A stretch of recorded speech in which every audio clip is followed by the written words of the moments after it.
Hello hello good morning सबैजनालाई शुभ बिहानी। के छ साथीहरू, सन्चै हुनुहुन्छ? मैले एउटा आज समथिङ एक हप्ता भयो म यो जुन बोतलमा पानी पिइरहेको छु यो चाहिँ मैले पोहोर साल अमला सुकाएको थिएँ। त्यो अमला एक रातभरि भिजाएर म यसरी पानी पिइराखेको छु। समथिङ एक हप्ता भयो मेरो आजलाई, ठ्याक्क 6 दिन 7 दिन भयो।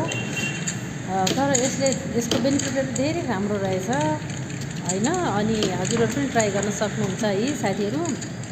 यसले चाहिँ सामान्य खोकी लागेको अनि घाँटी खसखस भएको पनि एकदम ठिक हुने कि एकदम सन्चो बनाउने होइन। सामान्य खालको रुगा लागेको छ भने पनि यो कन्टिन्यू यसले गर्दाखेरि बढ्न नदिने होइन। यसले चाहिँ अलिकति कपालहरूमा फेसहरूमा होइन आफ्नो स्वास्थ्यलाई एकदम हेल्दी राख्न चाहिँ एकदम यसको ठुलो चाहिँ भूमिका हुने रहेछ। हजुरहरूले पनि ट्राई गर्न सक्नुहुन्छ होइन। म अफिसमा छु, म अफिसमा बसेर आफ्नो काम गर्दै यो पानी पिउँदै दिनमा समथिङ यो बोतलको म 3 बोतल 4 बोतल जतिसम्म पानी पिउँछु। अमलाको त त्यसै पनि धेरै गुणहरू छ, तर विशेष गरी चिसोमा हामीलाई भिटामिन सी पर्याप्त चाहिने समय हो नि त।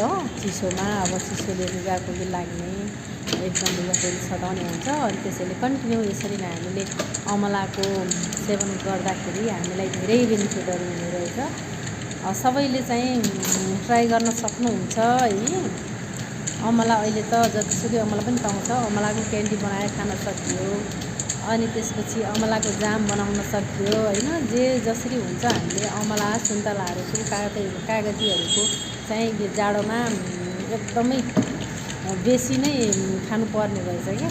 त्यसैले सबै साथीहरूले आफूले ट्राई गर्न सक्नुहुन्छ है। मैले राम्रो बेनिफिट पाएको भएर मैले हजुरहरूलाई सेयर गरेको हो। मेरो जुन घाँटी दुख्ने थियो होइन, रुगाखोकी लाग्ला जस्तो हुने, नाक पनि बन्द जस्तो हुने, घाँटी एकदम खस्सो भएर दुख्ने, कस्तो निल्दाखेरि पनि गाह्रो हुने होइन, यो पानीको सेवनले चाहिँ मलाई एकदम बनाएको छ कि राम्रो बनायो कि। त्यसैले हस् त, बाई बाई।